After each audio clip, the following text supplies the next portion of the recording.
Welcome to Margins and Mandates, the show where plays, pivots, and pressure-tested leadership take center stage. I'm your host, Jeff Lortz, former operator, advisor, and founder of the Agile Operator. In today's episode, I sit down with Dennis Kelly, co-founder and CEO of Postalytics. We talk about how he took an old school channel like direct mail and reimagined it for the digital marketing era. From early pivots and painful lessons to building integrations with Salesforce and HubSpot, Dennis shares how Postalytics is helping marketers cut through crowded inboxes with a modern take on a $38 billion industry. We also dig into product-led growth, PLG versus sales-led models, and how AI is reshaping both marketing and software development. If you've ever written off direct mail as junk mail, this is a conversation that will change your mind. Let's get into it. Dennis, thanks for joining me. Jeff, great to be here today. I really appreciate you jumping on. Looking forward to talking about Postalytics.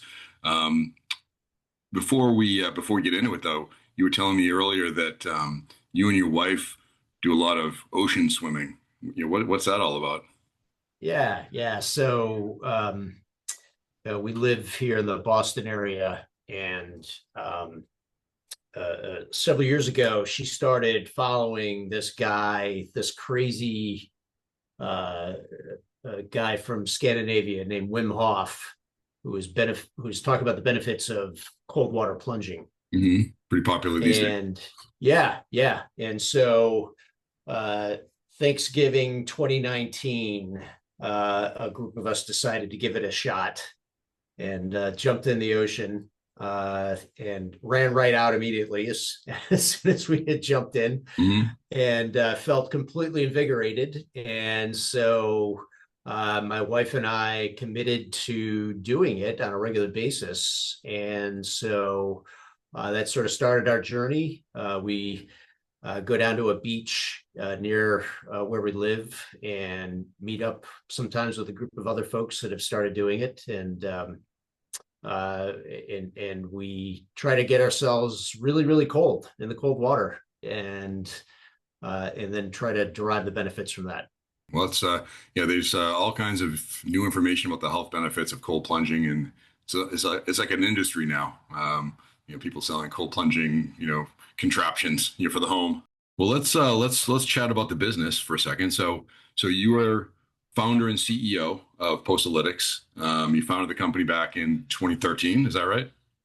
That's right. Yes. So talk a little bit about the journey from 2013 to today. Sure.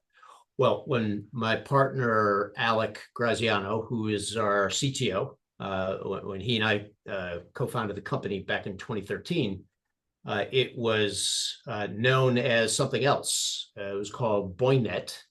And we had built some software to enable marketers to add digital marketing elements to their direct mail marketing campaigns. And so we had created a software platform that sort of became a part of the direct mail production process and enabled the generation of personalized landing pages, microsites, email marketing, text messaging, and a variety of different tools to complement direct mail campaigns that were being generated. Mm-hmm. And we built out a whole lot of software targeting primarily the existing direct mail ecosystem of printing companies, marketing agencies who had been targeting or been providing direct mail marketing services to their customers. And so focused on this legacy marketing channel, built some great software, had some early success, and then started to run into problems trying to scale it, trying to grow beyond some initial early adopter customers that had used the software. And so, we ended up making a lot of changes because you never think your idea is wrong, right? So, changed up software, changed up approaches to the market, changed up people. And, we're doing okay with it, but not great. Certainly nothing similar to what was happening in the MarTech space, which is really what we were tracking. And so, ultimately we came to the conclusion that it was the market who we were selling to that was the problem. And so rather than, continue to try to patch this thing, we decided to stick a fork in it, take some of the underlying code that we had created and build something completely different while still in that same general category around direct mail software. And so that was really the genesis of Postalytics. And that was the point in which you made the name change and a lot of other things, right? In order to sort of, kind of rebalance and redirect. Exactly. Yeah. And it was interesting, we created the software and we had customers that were approaching us, or potential customers saying, hey guys, you're kind of living in this space between direct mail and digital. We've just invested heavily into Salesforce and we want to connect direct mail to it. Can't do it. There's no way to do it. Can you guys help? So we heard that we heard same thing from a lot of HubSpot customers. Love HubSpot, doing all of our marketing through that. This direct mail thing is sort of hanging around on the side. It's not connected. Can you help? So we heard that a few times, and then it kind of dawned on us that the right market was really the marketers and the businesses out there who had been investing in tech, wanted to leverage their technology investment and tie together the direct mail programs or try direct mail, perhaps, for a bunch of different reasons. And there's really no way to do it. And so we had spent a bunch of time with the Boynet tool, building integrations into Salesforce and HubSpot and Zapier and other tools. And we thought, this actually makes a lot of sense. And there's no solution out there that is designed to enable marketers to build and manage campaigns entirely through software. And so those were sort of the founding principles behind Postalytics, where we've seen, consistently over time that the traditional direct mail workflow is very slow. Number one, spreadsheet based, email, phone calls, meetings, etc. Number two, not integrated with the marketing tech stack. So you do all this work for all of your marketing, and then you have your direct mail program over here, not attached to anything, just all the data is living in spreadsheets and management of it is completely offline. Big problem. And then third really is around the measurement of what's happening in direct mail. And so, those three things became very clear as we were interviewing potential customers for this product. And so that's the foundation those are the pain points that we have been attacking at Postalytics.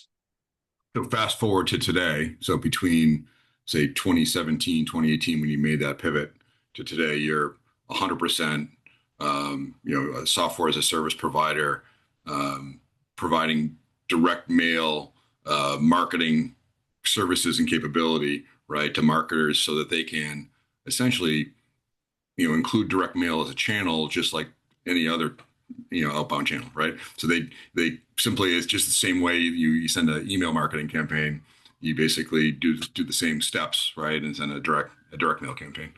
Yeah, that's right. As I mentioned, when we created Boynet, one of the first things we did was we built a bunch of email marketing software, attached it to kind of direct mail data files and personalization tools and things like that. And so we had some experience in building and managing email marketing software. And we thought, well, what a great model. Everybody is able to do email marketing quickly, easily. It's well understood. It's become really popular. Why not try to replicate that, with the difference being, rather than, email servers pulling together data and creative and pushing out of the internet, that, print partners do the same thing and use the postal service as a distribution model. And so that's really was what we were thinking in the beginning is, well, let's just make this as much like email as possible. And if we can do that, then a lot of people will find value. And so that's really been our focus. Okay. So conventional thinking would say that direct mail is a dying channel, right? With the advent of every other channel, right? That's become available. But conversely, right? Nothing's really normal anymore, right? So is direct mail kind of making a comeback, or like how would you sort of characterize direct mail as a channel today and its sort of health in the world? Yeah, sure. So direct mail is a $38 billion a year industry in the United States. And so while it is not is used as heavily as it was in the say the early 2000s, was sort of when a lot of the direct mail marketing peaked, and there was the term junk mail that was coined during that era. It is a big industry. It is an effective marketing channel. The response rates have actually increased over the last several years for a variety of reasons. And so we see customers really fall into a couple of different camps. There are organizations that have relied on direct mail for a long time. They know it works. And they are attracted to our platform because they are looking for ways to do it more efficiently, more effectively, combine it with their digital marketing activities through technology-based workflows, have better understanding of what's happening once the mail is being sent. So we appeal to a lot of organizations that have understood and have been deploying direct mail, but also we are seeing about 2/3 of the people that sign up for Postalytics are trying direct mail. And they're trying direct mail because they're running into challenges scaling their marketing in other channels. And so I don't think we need to expound much on the state of the email inbox today. And so, the email marketing has become a real challenge for a lot of organizations because of the fact that everybody's mailbox is just so overwhelmed. And you've got the spam filters are getting more and more difficult to deal with. You've got all sorts of compliance issues that are out there, data privacy issues that are impacting digital marketing. Cost of digital marketing has risen significantly. And so the total kind of cost of customer acquisition is rising rapidly in digital marketing channels. And so, when the post office increases the prices of postage by a penny or two, 1 or 2 times a year, it's really not anywhere near the rapid appreciation of pricing that is occurring elsewhere in the marketing ecosystem. And so a lot of folks are saying, hey, let's give this old channel a try. And if we're going to do that, let's try to do it in a new modern way rather than invoking the workflows of the 1990s, which is how a lot of direct mail is still done today. So there's a lot of industries that have historically used direct mail, right, as a maybe even a primary, way to do, marketing. Um, are there industries that, over the past, say 2 or 3 years, have started to adopt it that you would never expect to have started to adopt direct mail? Yeah, for sure, for sure. So, we have strong concentrations of customers across a wide variety of verticals. Probably surprising would be tech. Mm, Uh, we have a lot of tech companies that are using direct mail to augment primarily their email marketing. mhm, And so, we have because we built these integrations with the platforms that they're using, we've just made it really easy for them to give it a try. And they try it, they see some success, and then they build upon it from there. So, tech is one area that has been a big win for us. Some other categories, we do really well in telco.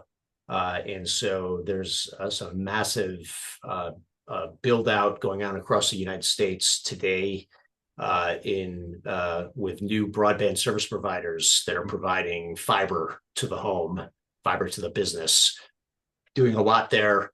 We have a lot going on in financial services, real estate, insurance, nonprofit is an area of significant investment for us. And so, it's an effective channel used by a lot of different industries. Running probably 80% of our customers are B2C focused, and about 20% are B2B. And so we've seen that's a ratio that adjusted a little bit coming out of the pandemic. Prior to that, we were probably running about a third B2B. And then, there's just some industries where it's just hard to reach people now. And so, and because of that, the kind of the B2C side of the business has grown more quickly. So there's tech companies, so there's B2B tech companies that are using direct mail as a channel to reach their prospective customers. And the economics are higher per unit cost, but better conversion rates. Is that fair? That's right. Yeah. Yeah. On a per unit basis, it might cost you 60, 70 cents to send out a highly personalized direct mail piece. And it will yield anywhere from 3 to 9% response rate very typically. Yep. And so for organizations that have a higher average order value, it makes a lot of sense. If you're selling a $9 widget on Amazon, probably doesn't make a lot of sense to spend money on direct mail. But for organizations that are, in it for larger check sizes, it can add a lot to the response, particularly when deployed in what we call an omni-channel program, where you see the same messages across digital marketing, email, direct mail. Those are the campaigns that are typically driven out of technology platforms like CRMs and marketing automation tools, and they typically have the highest response rates. Okay, no, that's interesting. So again, fast forwarding to today, right? You guys are experiencing, some solid growth, right? And some of that related to the growth of usage, right, and of direct mail across different industries. And you have primarily used kind of a freemium model. Is that right? To acquire customers. Tell us a little bit more about how that worked, and then how are you pivoting now, right, to more of a PLG model? Right. So when we launched Postalytics, we knew there was a big market out there we knew we needed to get into the market and learn. And so we decided to launch primarily around a completely horizontal approach. We're thinking Constant Contact, MailChimp, that type of software tool designed primarily for small businesses who could adopt it quickly, try it out, find value or not, and move on in a relatively self-serve model.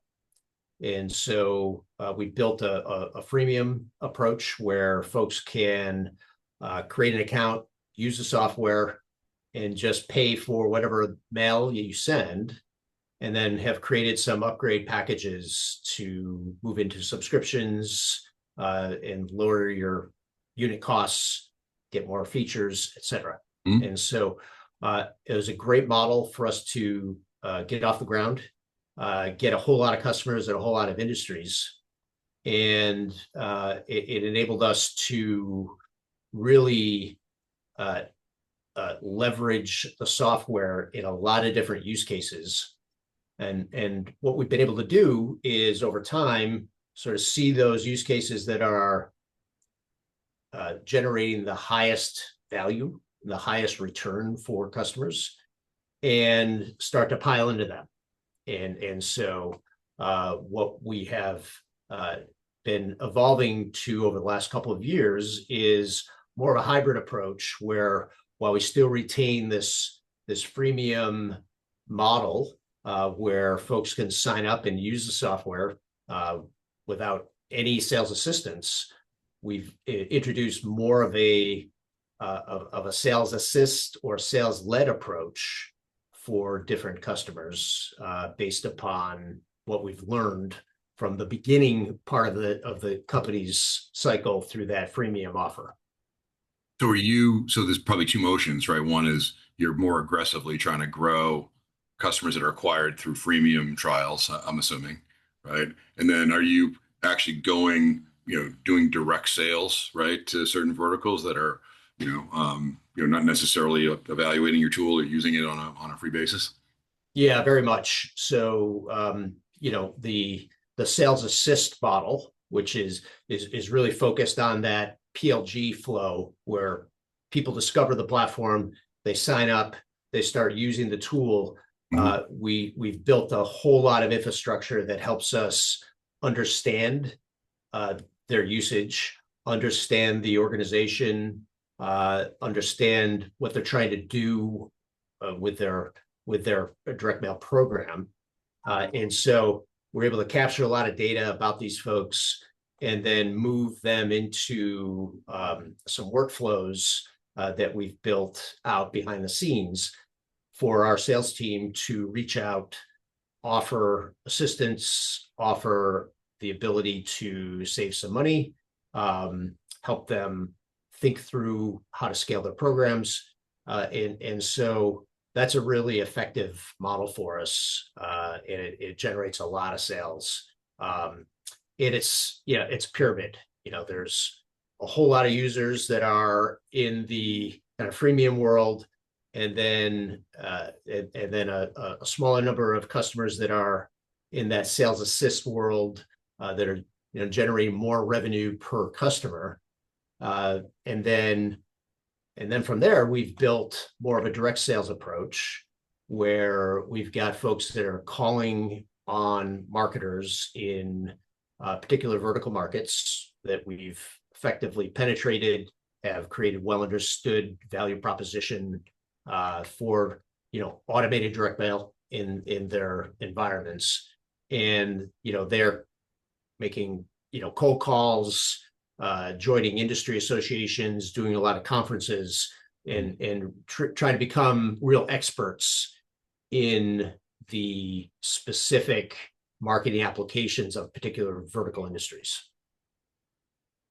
And they're using a traditional lead gen model, I'm assuming as well. So you're doing leads generated through typical digital marketing campaigns and outbound calls, or how do you do pipeline gen, right, in that sort of third tier? Yeah, so they're benefiting from the inbound, right? So and we've got some software and systems we've designed that segment the inbound leads that are, of highest value. We are moving them directly to reps that are specialists in particular areas. And so, that is a part of it, along with their outbound sequences that they are responsible for generating. Do a lot of work on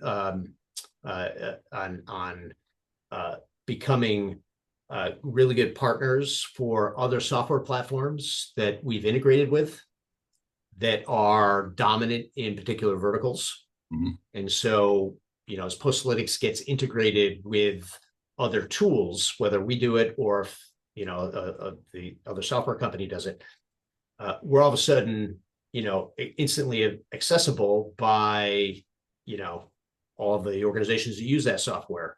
And so by finding those vertically dominant CRM tools and becoming great partners, we're able to leverage that investment quite a bit. And then, direct industry association meetings, conferences, trade shows, and those are kind of the tools that we're using to drive that sales-led workflow. How about direct mail? Of course, yes, of course, yeah.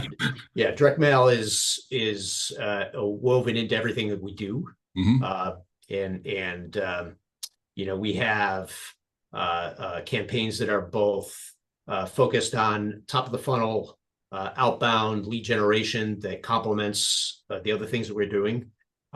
We don't do anything in isolation, so we would never do just a standalone direct mail campaign and nothing else.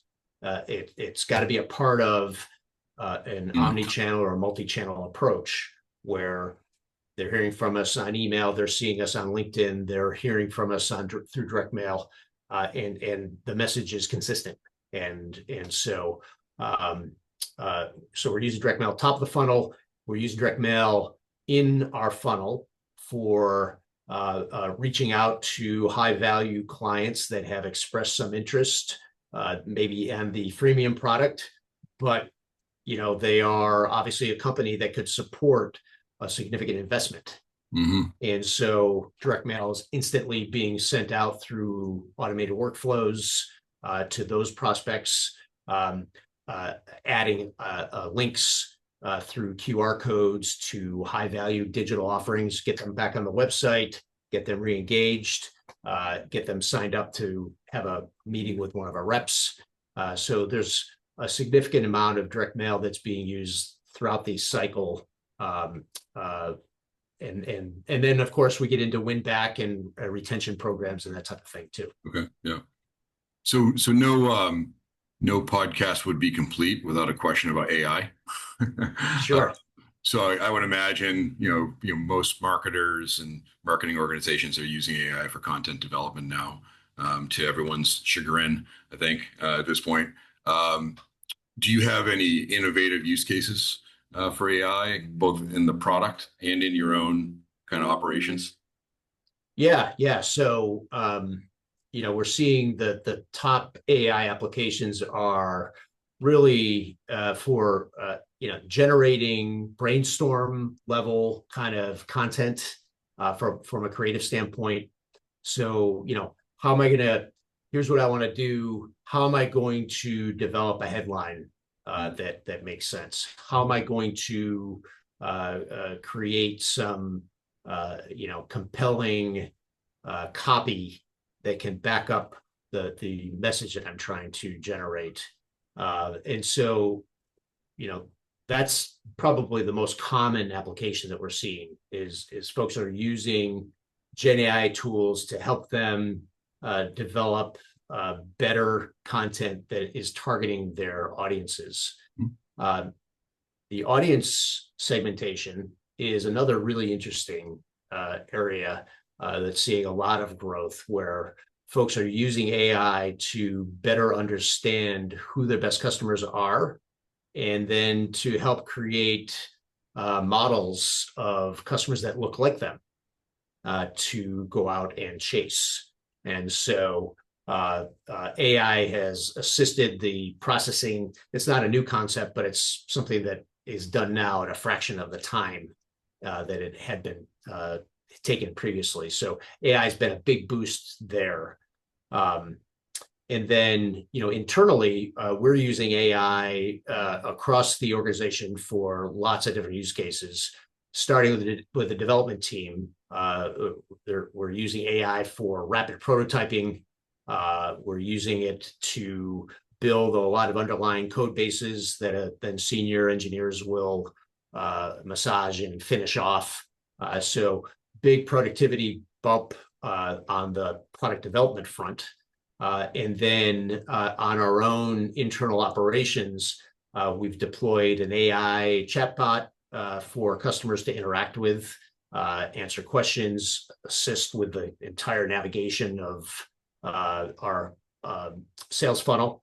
And then we're using ourselves, of course, for a content perspective across all of our different channels that we're working in. And are you guys able to leverage AI in your segmentation and personalization campaigns, or is that something that sounds like you've got your CRM, pretty wired, right? With a lot of automations is AI assisting in any of those? Yeah, very much. We've deployed a lot of across the tools that we have been using, more AI elements have been introduced, right, to do a wide variety of things. And so in helping us to identify in-market customers, there's some great tools out there that enable you to have an understanding of, who might be out there looking for solutions, and bubbling those people up, and helping to build automated outbound sequences to connect with people across a variety of different channels. So it's, this stuff is getting wired into pretty much all the different tools that most organizations have been using for a while, because that's where the data is. And at the end of the day, AI is deriving value from being able to quickly synthesize what's in the data and bubble up things that are important. Yeah. No, that's great. And we hear a lot of different uses. It starts with just the content development, chatbots on customer service. Those are sort of like the entry level stuff, right? But how you leverage it in your automation and how you leverage your own data, right, I think is the trick, right, that people are still kind of grappling with. And the opportunities are huge, but it's not quite as easy, right, as using it for ideation and product development and content development. So no, it's definitely more of an investment, and it's an ongoing thing. But I think at this point for our business, I think in a lot of businesses, it's just part of the landscape now, and it's something that we turn to regularly to solve a whole lot of problems. Yeah, excellent. Well, Dennis, it's been a great chat. I think the summary here is if you're a marketer and you haven't thought about direct mail before, you should be thinking about it. Why not, right? And it sounds like there's a very low cost entry to try, right? Through Postalytics, and I think marketers are looking for creativity, these days, right? Because of all the challenges that we talked about, right? With the current digital marketing environment and what's working and what's not. So great chat. Appreciate you jumping on the pod, and continued great success with your growth rate. Well, great, Jeff. Really appreciate the opportunity to speak with you and the audience today. And if anybody has any interest, check us out at postalytics.com. Hit me up on LinkedIn.